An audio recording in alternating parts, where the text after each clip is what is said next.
subtle. Hit the floor. Everybody do the dinosaur. Corey, recent addition to Team Lotus Box. I believe this is the first event. Both him and Edgar Mogales now members of the team. Right, and, you know, we see Johnson over there on Teamer Elementals. That was sort of the big deck of last weekend in a lot of ways at the Standard Open in Worcester.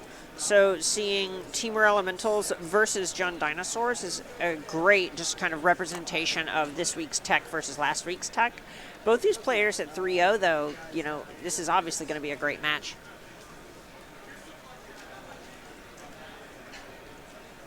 Marquise Johnson is opponent here on Teamer Elementals.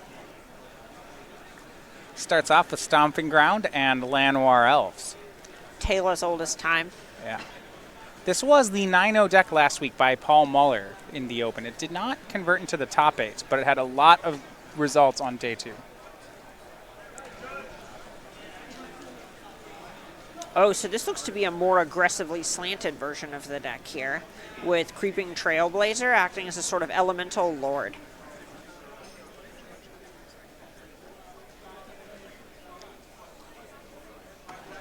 Yeah, it certainly is a more aggressive take. We saw some of that in our top 8 last week as well. Mostly a red-green deck with just Risen Reef as the blue card. Right, Thunderkin Awakener, Overgrowth Elemental, rounding out this sort of aggro package.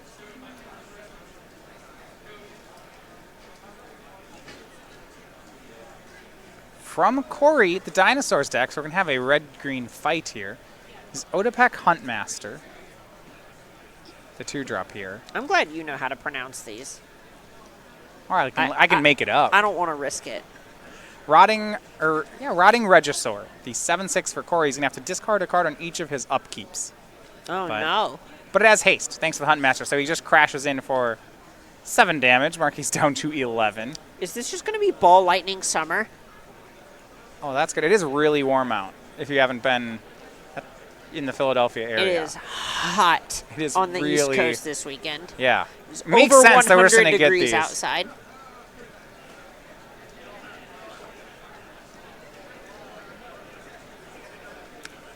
Looks like Marquise might be missing blue mana. I think he is. You're right.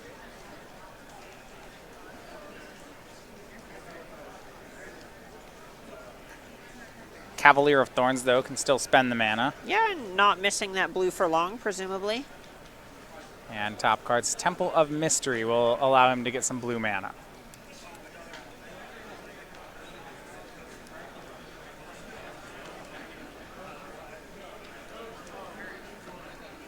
Five, 6 reach. Not big enough to block the Rotting Regisaur, though. It does let him get a card back, though, if he just chump blocks with it. Yeah. If Corey just has another Regisaur, then he'll be off to the races. See Corey just kind of chucking an extra land there. The nice thing about all these dorks is you don't actually need as much mana despite being a big mana creature deck. Odapek Huntmaster, a 1/2 for 2. It makes your dinosaurs cost 1 less. It taps to give a dinosaur haste, like this Galta. That could have haste. And he only spends 3 mana for it.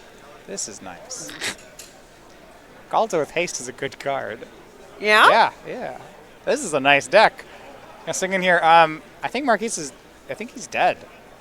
Yeah. Well, by my math, he is, hold on.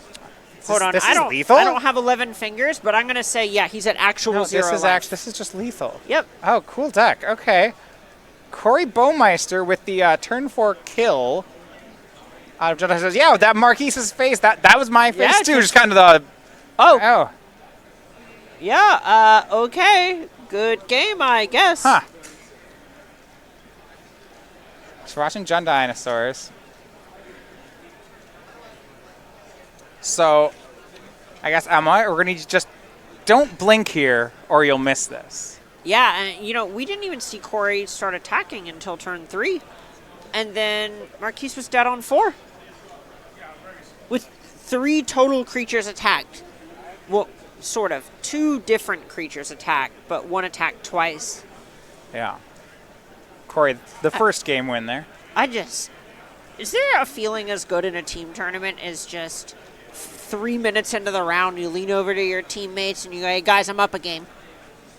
Yeah, that's nice. When your teammates, I've been in a spot where both your teammates do that early, and it's like, all right, I can take this round off. Oh, you know what? That's nice. We'll take the scenic route. I might even let my opponent have a game. Who knows? 4-color Delvermere on the Legacy table. We have Dredge versus Azorius on Modern. Let's look over the sideboards. So this is the kind of matchup that I think will be hard to sideboard on the Temur Elemental side, because you're a beatdown deck, but you're not as big as your opponent's beatdown deck. Right, so there's a certain point where you're generally trying to capitalize on your creatures being a little bit bigger than what your opponent is doing. And unfortunately, sometimes your opponent's creatures are a lot bit bigger than what you're doing. Yeah, we saw there with Thunderkin Awakener facing off against Rotting Regisaur. Corey's 3-drop was bigger than Marquise's 5-drop. Well, if you think about it, Cavalier of Thorns has 5 power. Right. So if you double that, you get 10. And then that's almost as big as Galta. Right, Almost. okay. So this is a good formula we're setting up. Yeah. The ratio seems to be in Corey's advantage. They're good numbers if you're on the Dino side. Out of sideboards, Corey, Veil of Summer, Thrashing Bronzodon, Flame Sweep, Theater of Horrors, Cast Down, and Noxious Grasp. I don't think he actually needs to get very fancy here. No, you might end up looking into Noxious Grasp just to make sure you can also check things like Nissa. Cast Down is going to be good against these kind of chunky creature decks. Right. But we saw that last game. Corey doesn't really need to change up what he's doing very much. His creatures are just bigger and can win on the back of that. If you want to see all the matches from last week's first Standard Open that we had with Magic 2020, you can find them on our YouTube page, Star City Games. We have the Best of the SCG Tour, also our Versus Live, which Corey features on, and Commander Versus. You can get youtube.com/StarCityGames. Corey is a riot. He's brand new on there, and he fits right in. I really like watching him on there. Maybe next week we're going to get some John Dinos. Would not be Maybe. surprised. Yeah, I mean, it'll be great. They can have the new Open winner on the Versus Live. Or is that a spoiler? What made this... Could be. What made this deck good all of a sudden, do you think? Rotting Regisaur as well as Marauding Raptor. So there are things that actually gave the deck something that's good at applying pressure in the early turns of the game, which is what the Dinosaur deck was lacking before. You had things like Ripjaw Raptor, Regisaur Alpha that were good once you got to the 4th and 5th turns. But even if you crank those out, playing a Ripjaw Raptor on turn 3 isn't that impressive. It's not killing anyone that quickly. So having things that can actually just start attacking as fast as we saw Corey's creatures start attacking that game is the difference between it being a tier 1 deck and a meme FNM deck. Already red-green strategies are looking to be pretty good in the metagame as well. Just strategies based on size. Right, exactly. You know, at this point it feels like it's just so much stronger to be proactive rather than reactive that you might as well just do it, kill people, and then be the deck that is the best at killing people. Okay, for a second game. The Dinosaur Matters cards from Corey's side. Odapek Huntmaster, a 4 of. Only 1 copy of Drover of the Mighty, but he does have 2 Savage Stomps and 3 Regisaur Alphas.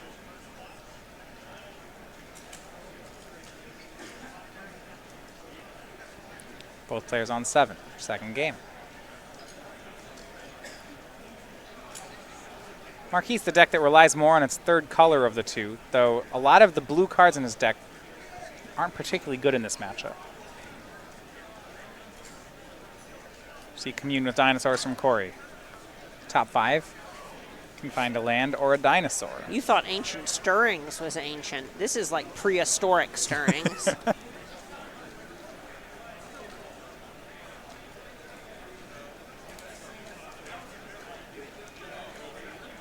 And just a land.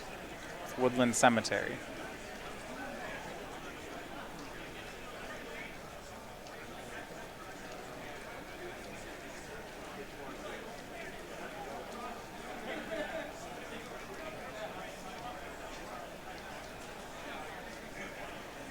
And for Marquise, Leafkin Druid, so some mana ramp of his own.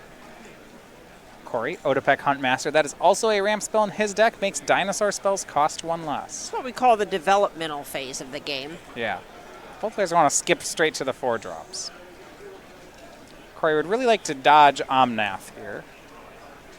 That would be so brutal, just because it would basically put Marquise ahead 2 turns. Yeah. Risen Reef was the play, so Marquise will draw a card, but still developing right now. Not an Omnath.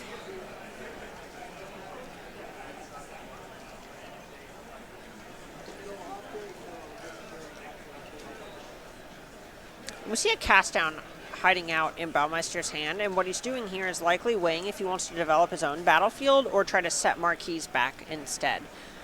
The drawback of these big, chunky creature decks is that it's hard for you to double spell, so you generally have to choose between developing your own battlefield or interacting with your opponents. So if you had cast down plus a 2-drop, that would be a good play, something where you could play it and something else. For example, okay, the Marauding Raptor. And he's actually going to just play Ripjaw Raptor as a second spell.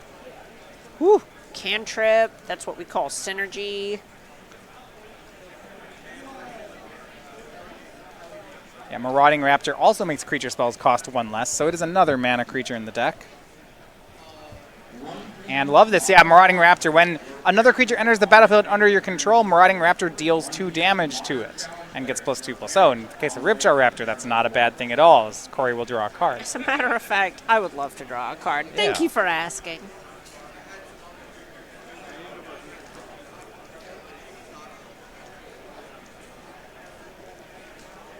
Both players kind of have their card advantage engine set up. For Marquise, that means Elementals, as Leafkin Druid triggers off Risen Reef, puts a land into the play.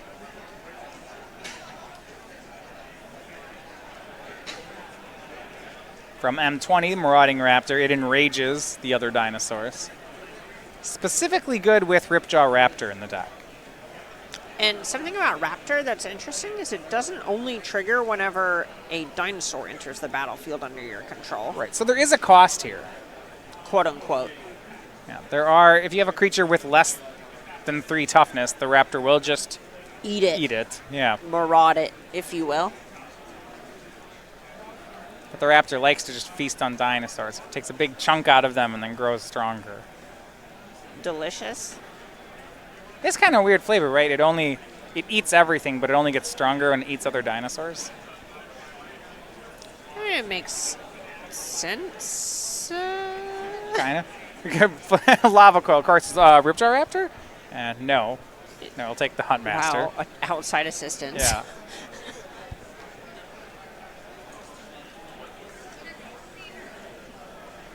He's exiled away.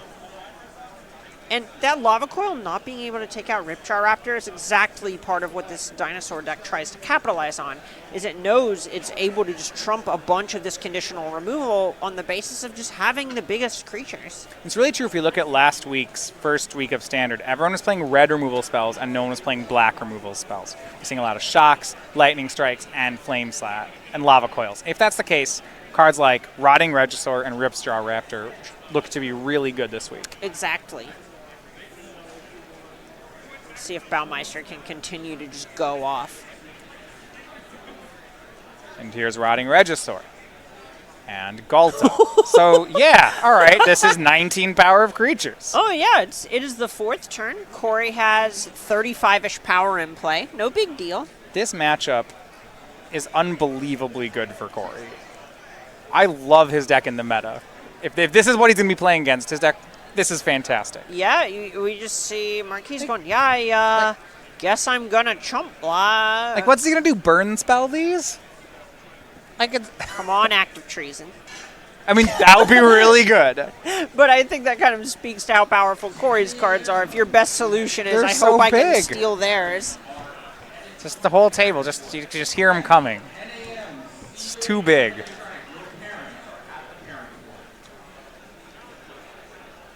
It's Galta who shakes the table.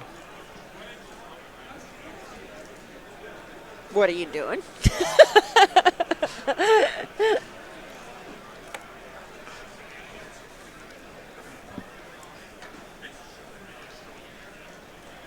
card here we take a look at on Marquise's side.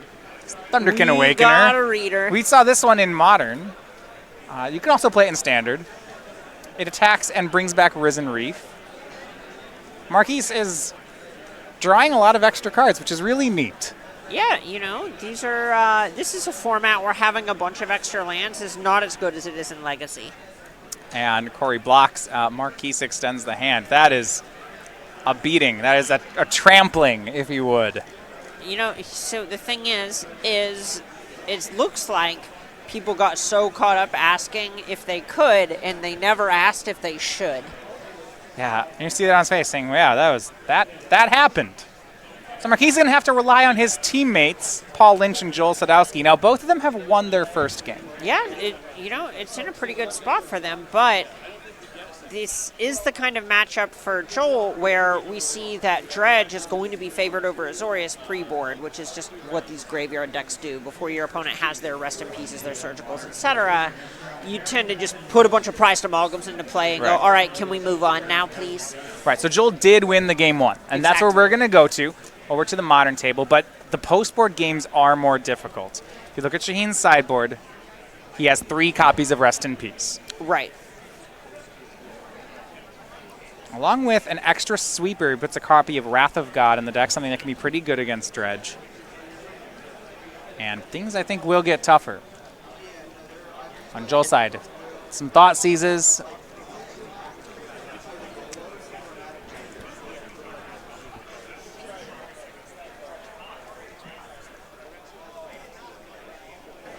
Yeah, the big thing that we're going to see coming in out of Joel's sideboard is Nature's Claim, just because that's one of the easiest ways to answer cards like Rest in Peace.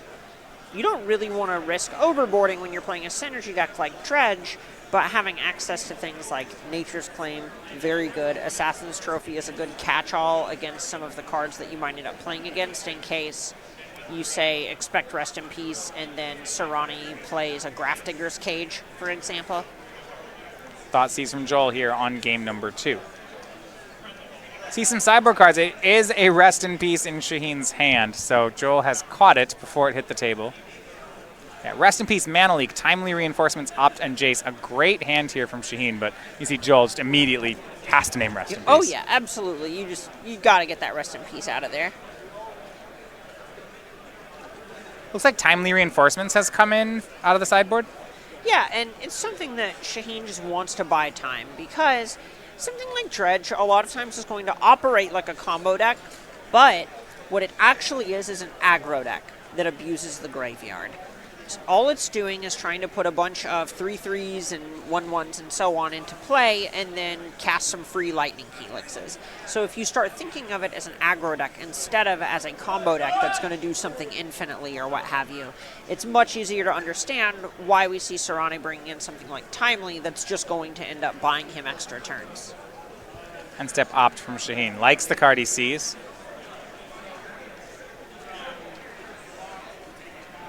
Another sideboard card in hand is Celestial Purge. So his last 2 draws are Celestial Purge and an Island. Shows the Island. Back to Joel we go. Faithless Looting. Shaheen can Mana Leak this. Both players know it, and he will. Oh yeah, you want it. One, you just want to get the Mana Leak when you know that the Dredge deck doesn't have to cast spells once it puts Dredgers in the graveyard. You want to find a way to spend it. Yeah. And then also, you know, Joel knows it's there. It's not a secret. We know why Soorani played this island. Conflagrate for 0 for Joel. Just wants to get it into the graveyard. If you don't Mana Leak the Faithless Looting, you end up Mana Leaking the Conflagrate for 0. And who wants to do that? I would. I don't want Joel to have spells. Why would he cast a Conflagrate for 0 if he didn't want it to resolve? Hallowed Fountain for Shaheen. If they were targeting your Phantasmal image, then you'd have to leave. See, Wow. there's so many things that don't work about that. Oh yeah, multiple. Cathartic Reunion from Joel. Shaheen would love another Mana Leak here, but I don't think he has it. Discards Life from the Loam and Prized Amalgam. This is kind of the power turn from Yeah. Sadowsky as long as that's Life from Loam can hit something else. And Loam is the first dredge. Here's another Loam and another Loam. So Creeping Chill. So dredgers are set up. Drains for 3. Second Loam dredges 3 more. Bloodghast, land, Faithless Looting. Bloodghast means he's going to get to, everything's going to work here. Prized Amalgam is the third dredge. So Chill drains Shaheen down to 17.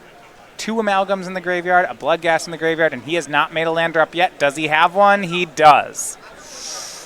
Ooh, big turn. This was a big, yeah, exactly. This is a big turn from Joel, just being able to put all of this stuff onto the battlefield. That's 2 Amalgams and a Bloodghast. Right. That's a 2-turn clock for Soorani.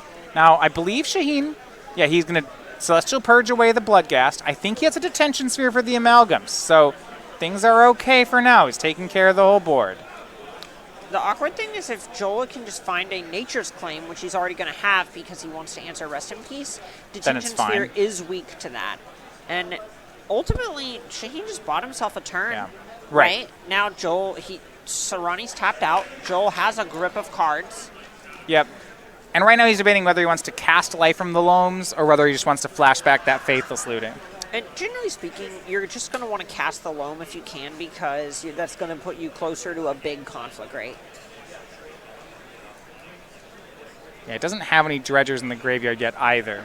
Exactly, and this just lets you put a dredger in the graveyard, and the number of lootings you can flash back is fairly finite in the grand scheme of things. So we see Life from the Loam. That one gets 2 lands back. Can make a land drop for the turn. He has a choice between playing a tapped shock land or a fetch land here, and I really like him choosing to play this Bloodstained Mire instead. That's what he'll do. He'll go for the fetch land. Now he chooses to not play a second Loam.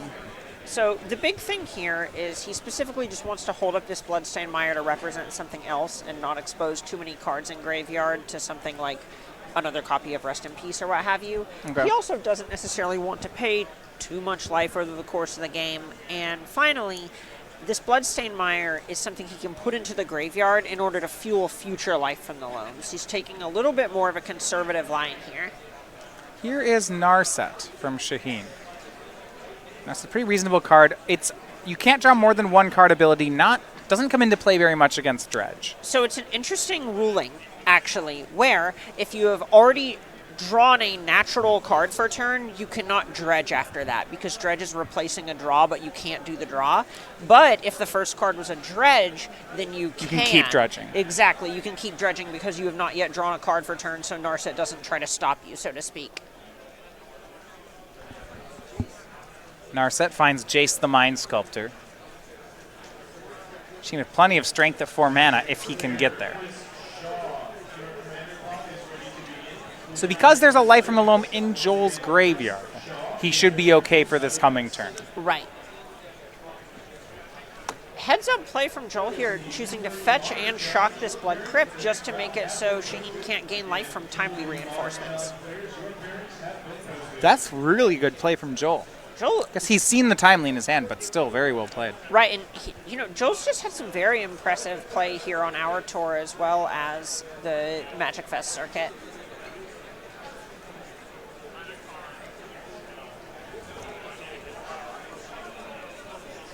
And we see Conflagrate for 3 to take care of Narset. Another land from Joel shocks down to 11. 3 mana, flashes back Faithless Looting. We should have some dredgers in here. First it's Stinkweed Imp, dredging 5. Nothing of note to flip over there. Looks like a Narcomoeba.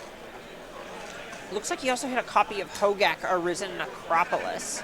Okay, yeah, and things got good here. Another Creeping Chill. And a Bloodghast. And he's already played his land for the turn, so the Bloodghast is going to stay in the graveyard.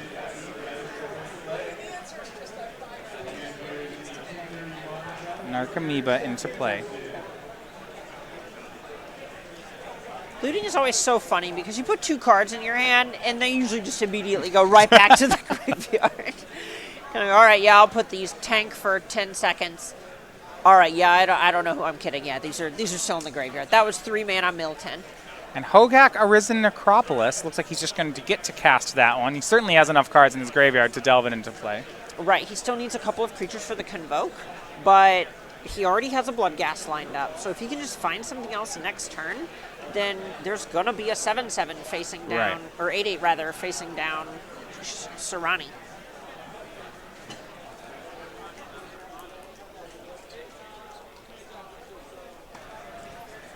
So all he needs to do, mill over one more Bloodghast. He has one in his graveyard for now. So that's the first Golgari mana. Right. And then if he can just find that second Bloodghast off the top of his library.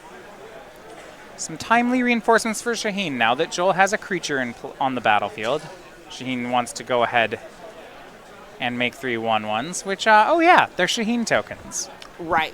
And because of that copy of Creeping Chill, it actually puts Soorani at a lower life total. Right. Goes back up to, looks like 16. A Dredge of Stinkweed Imp. That's a second Bloodghast. There we go. Number 2. So a land and 2 Bloodghast should pave the way here for Hogak. And Joel wisely kept those copies of Life and Loam in his hand from earlier in the game and didn't just blow them when he didn't have lands in graveyard to grab them. So now he's able to just put extra cards in his hand or put more lands, more importantly, in order to recur these Bloodghasts whenever he wants. So 1 life from the Loam. We'll grab back, 3 lands out of here. That should not be a problem.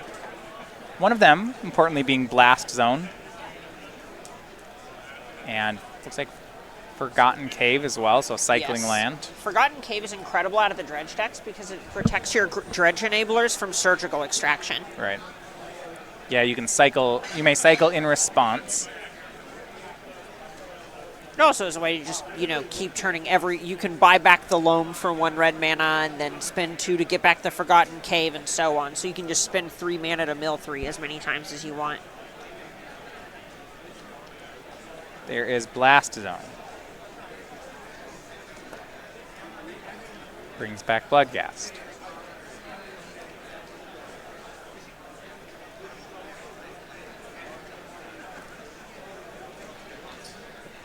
And there's the Arisen Necropolis. Convokes for 2. Going to have to delve away 5. Easy enough. I've been trying to write a joke that turned Hodor into Hogak all week, and I just can't do it. Do you have one? It's not going to be a good one. Look, I just need help. I've been trying. I'm putting myself out there on the air, Matthias. Save me.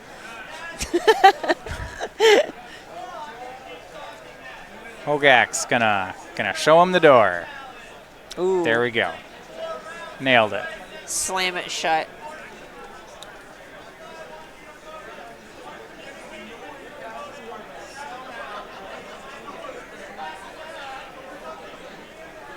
Sheen does find land number 4. So Soorani does have a copy of Jace the Mind Sculptor in his hand. Right. And this is going to be able to just return the copy of Hogak to Joel's hands. That's actually a place that's not very easy for Joel to get it back on the battlefield from. Right. It's a situation where you can only exile that many cards from your graveyard so many times. Now, why do you think Narcomoeba did not attack there? Might have been a missed opportunity. I know he was playing around timely reinforcements earlier. Right. And here's the play you mentioned, Jace unsummoning the Hogak. Joel going to cycle to get some dredging even more quickly. Cycles into Stinkweed Imp, dredges 5. Here's another Creeping Chill. Shaheen down to 13. If he can find one more Creeping Chill, the last one, then Shaheen will be down to 10, and Bloodghasts will have haste.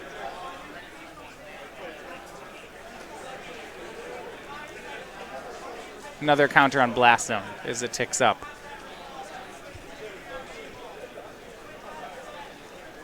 For the turn, the Dredge will be Stinkweed Imp.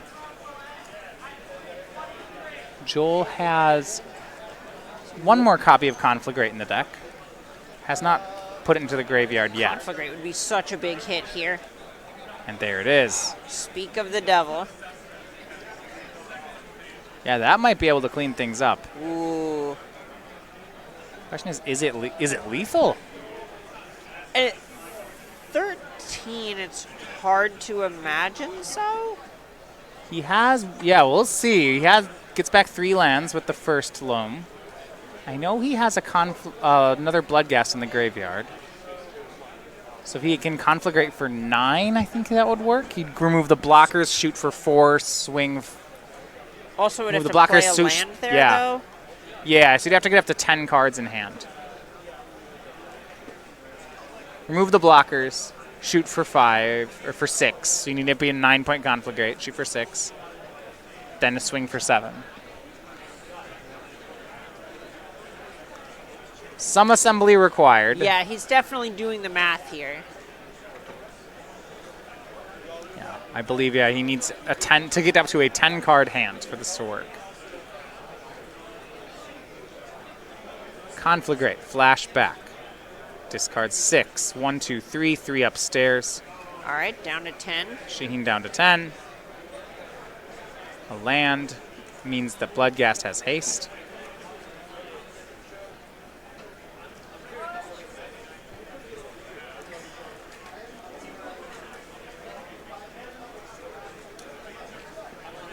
And a swing in. It might just take down Jace since he can't go for lethal this turn. Right, this is the spot where he can charge Blast Zone up to 3 in order to have lethal through a Wrath next turn. So I'd be shocked if he didn't just put Soorani to 5 and say this is good enough. That was the play. Back to Soorani we go. Even a Supreme Verdict is unlikely to get Shaheen out of this. No, since we can put Blast Zone up to 3 on Sadowsky's side, you can then, at the end of Soorani's following turn, blow up Detention Sphere with Blast Zone. And any land is also going to be lethal with these Bloodghasts. This is locked up without some seriously fancy stuff from Soorani. Well, an Opt puts a card to the bottom. He does have his second copy of Timely Reinforcements in his hand. That's a big game. That might get him another turn. Shaheen says, go. Probably can't. I believe, we have Snapcaster Mage, Opt, Jace, Timely Reinforcements. And discussing here with teammate Corey Baumeister. Yeah, I'm not usually one to offer help, but I'd recommend casting Timely Reinforcements here. Asking if there's any other play. He'll do that. Goes up to 11, makes 3 blockers.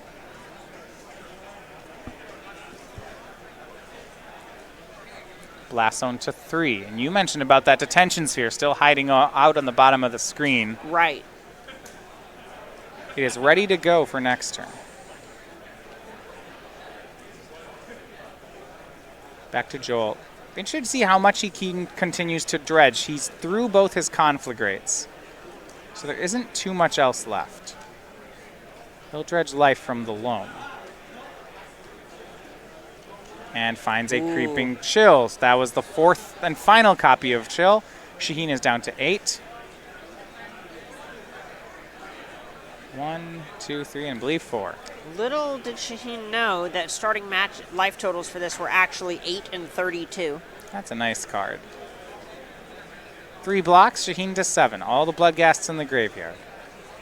Shaheen, well, down to 7 means that, that Detention Sphere on Unstep does, plus the Narcomoeba. Right, that'll be enough. Yeah, I was going to say a Rest in Peace would be enough for Shaheen here, but I don't think it is. No, because even now we see Joel able to just get 3 lands with this Life from the Loam in order to recur these Bloodghasts again. Right. And this is the power of this deck, where it is ultimately just a very resilient aggro strategy.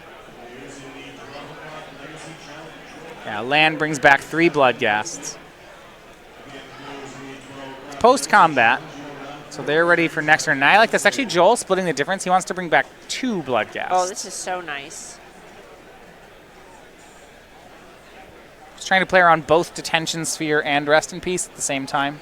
Right, so this is a spot where the biggest thing that you want to make sure that you don't get caught by is just something that exiles all of your creatures, for example. Right. Deputy. Maybe a Terminus. Yeah, Terminus would be good.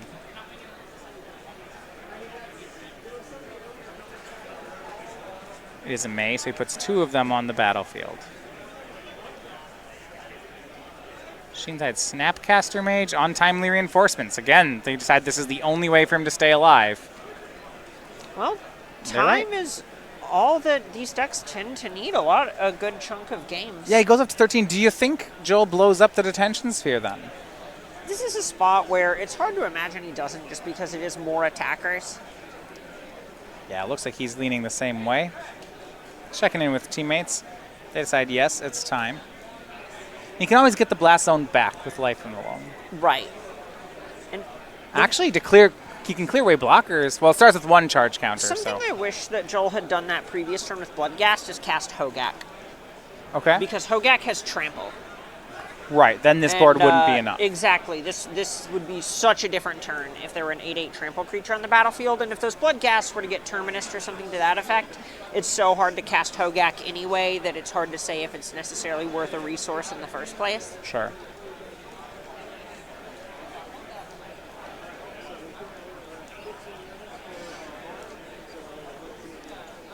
When you see the stacking of the 5 creatures going, all right, what does this attack look like? Yeah. What is that? You know what? Alpha, actually. It's the attack all button. Yeah. Right click, please. We'll just save some time. That's what we do here. We just mash the attack all button. And attack in is for 11. Shaheen is at 13, but there will be some blocks. Again, these aren't trades so much as they are just chump blocks. Sheen's going to block everything. And there's a spot with these blue-white control decks where rather than trying to necessarily win via traditional means, you sort of create a scub game in which your goal is actually to just beat every single card that the Dredge deck has. You know, we see Soorani reaching towards that library right now to go, all right, how many times can you actually do this? Right. Yeah, blue-white oftentimes mills your opponent out through exhaustion. Right, there are no more Conflagrates. There are no more copies of Creeping Chill. The creatures are all that Joel has left. So on Joel's side, we see after an attack, he brings back all his Bloodghasts, he casts Golgari Thug, and then convokes out Hogak. Says, show me a Supreme Verdict. Ooh, it looks like he has another Timely Reinforcements hiding out. Or a Celestial Purge. I think That's Celestial pretty Purge. good against I believe Hogak. he's out of Timely Reinforcements. Says the one in his graveyard. Look, where there's a graveyard, there's a way. It's true, yeah. Land plus Snapcaster will do it. And his hand was Celestial Purge, Jace, and a land. There are no outs there. Top card said, hey, that was Cryptic. Would have that done it? 1, 2. I love this. The draw additional cards. Oh, no, Cryptic into Verdict Cryptic. Oh, It's wow. the still had all, like, 1 card away. We had you. Of course, if I had only gotten to draw all these cards for free. These are some nice. Top of the cards are Cryptic, Verdict, Surgical Extraction. I think that could have done it. Yeah, that actually, you exile all the Bloodghasts, and then all of a sudden... Cryptic their team while you then sweep their team, put it in the graveyard, Surgical I it. mean, if Bloodghasts are gone, I actually just think Joel lost that game. Well, because then there's an extra turn where they can't attack, so Sheen can make a Jace. Right, and Yeah. and the thing is Joel can't get back his Amalgams anymore, assuming his Narcomoebas are gone, because he has a lower number in this version of the deck. There are no Conflagrates, there are no Creeping Chills, and he doesn't have enough cards left to just start dredging back creatures the normal way. A close one. Then Shaheen would have needed Game 3 on top of it. Right. So, there is a Game 3 we will get to see, and that's the Delver Mirror between Pete Ingram and Paul Lynch. Paul Lynch, a former top 4 competitor here on the SCG Tour in our team-constructed events. Right, and this is actually the Izzet Delver on the left side from the looks of things. Right, there's no copies of Wrenn and 6. So we see these basic islands, which are actually one of the better cards against Wrenn and 6 right now because it hurts the loop your wastelands plan. Right, you see Wastelands going to work here on Lynch's side. Takes care of a tropical island.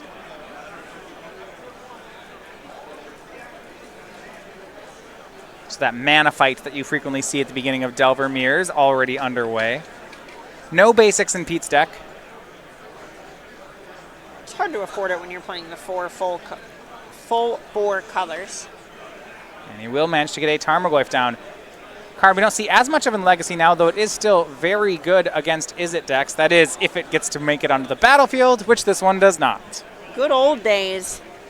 But they were tapped out. How dare they? Some additions to Izzet Delver.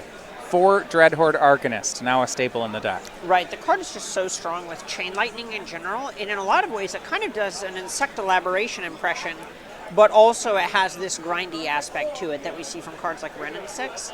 It's just so strong when there are so many efficient, powerful spells in a format like Legacy. And here is the Dreadhorde Arcanist. You see the graveyard, tons of options. Brainstorms and Ponder.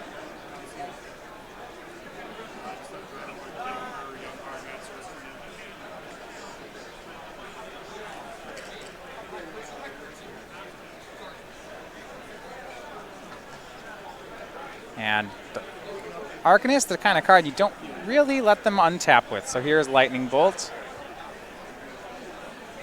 Looks like a pass. On Pete's side, he doesn't have much to stabilize with. It looks like his hand is a Daze and a Leovold. Yeah, both players are just kind of looking for some sort of thing to put the game completely away. Well, here's the try from Paul. It's True Name Nemesis.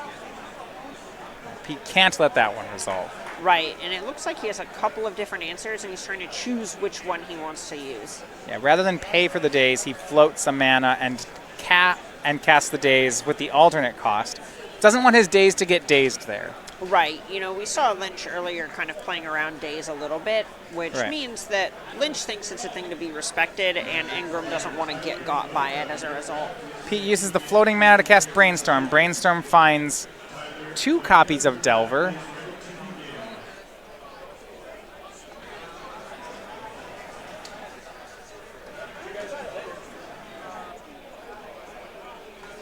And then third land from Pete. It's Delver of Secrets and another Delver. Those are both the cards he found off his Brainstorm, and he passes.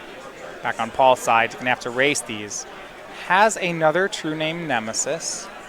True Name Nemesis is pretty good at racing. Yeah. If you can't answer, might as well shove, and that's what Paul does. Passes back. I will name you. Preordain, the top card. Transforms both Delvers in Insectile Aberration, and the race is on. Pete at 15, Paul at 18. Paul ahead right now. Neither player any good at blocking. And Paul to 12. Pete's follow-up is Leovold. You know, we talked about True Name Nemesis being good at racing. It is not necessarily good at racing from behind. Right. It lets you control the race, but Pete just has too many more creatures right now. Right. This is a spot where Pete's going to have this locked up in 2 turns, and it takes Paul 5 to kill Ingram.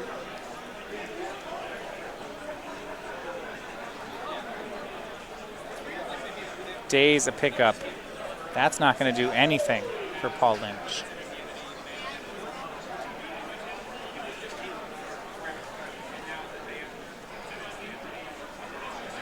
Looks like 2 lands and a Daze. Yeah, I think he's just trying to figure out at this point what his outs are.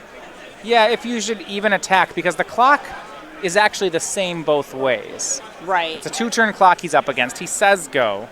So the thing is you get more draw steps if you can block the Leovold. If you take the full 9 here, all of a sudden you need to find a way to kill both Insect Elaborations in 1 turn. And with Pete drawing Lightning Bolt this turn, he actually was dead if he attacked. Exactly. Ingram casts the Preordain.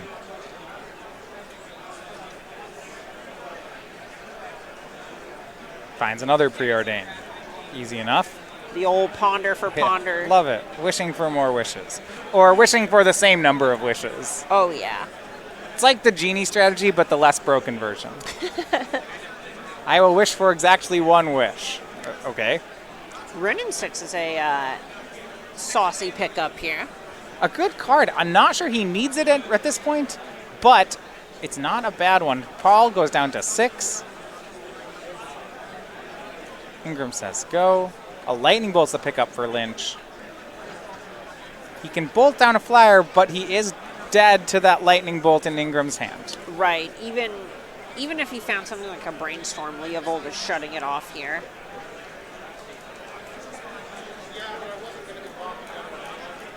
So bolts the Insectile Aberration. Leovold draws Ingram a card. The card is a Tarmogoyf, but just not likely to come up. Ingram draws for the turn. Draws Wrenn and 6. A swing for 3. Lynch to 3. And Lightning Bolt will do the trick. A win in Legacy for Ingram, a stampede of dinosaurs in Standard for Corey Baumeister, and their team moves to 4-0. Yeah, and You can just hear it going. yeah, Just hear it go. the stampede.